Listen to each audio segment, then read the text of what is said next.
Baby দেখো তো এই মেয়েটাকে কেমন দেখতে।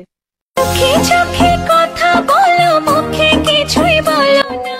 Wow, nice, amazing. বাবা কি সুন্দর মেয়েটা, মনে হচ্ছে আকাশ থেকে পরী নেমে এসেছে। আরো কিছু বলো, বড় বড় যেই দুটো দেখলে। ছি বেবি, এসব কি বলছো? আমি মোটেও ওইসব দেখিনি। আচ্ছা তাই, তা কি দেখলে মেয়েটাকে যে পরি মনে হলো? ব্যাস, শুরু করে দিলে তো ঝামেলা। কি দরকার ছিল মেয়েটার ছবি পাঠানোর? লাস্ট আমাকে কবে তুমি সুন্দরী বলেছ মনে আছে তোমার? এখন তো আর আগের মতো আমার পিকচারই চাও না। ঠিক আছে, তোমার পিকচার পাঠাও, মেয়েটার পিকচারটা ডিলিট করে দাও। বলো এবার মেয়েটার লিপস্টিকের কালার কি ছিল?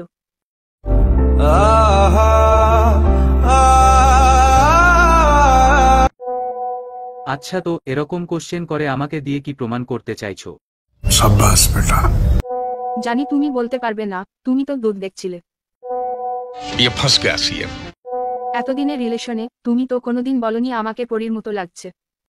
ওর সাথে তোমার তুলনা করো না। কোথায় কাশ্মীরি উল আর কোথায়? আমাকে তুমি এরকম ভাবে ছোট করলে। আরে ছোট করলাম তো ওই মেয়েটাকে, তুমি তো কাশ্মীরি উল। যেসব মেয়েরা দুধ দেখাবে তারাই তোমার কাছে সুন্দরী পরীদের মতো। अच्छा। না না বেবি, তুমি আমার কাছে পড়ি। ও সত্যি বলছো? আমার দিব্যি দিয়ে বলো। হ্যাঁ গো, আর প্লিজ দ্বিতীয়বার এরকম পিকচার পাঠাবে না। এই মেয়েটাকে কেমন দেখতে? অতটাও ভালো দেখতে নয়, ওই মোটামুটি দেখতে। এর থেকে তো তোমাকেই সুন্দর দেখতে। এটা আমারই পিকচার, এআই ট্রান্সফর্ম দিয়ে বানিয়েছি। সরি বেবি, আসলে আমি বুঝতে পারিনি ওটা তুমি।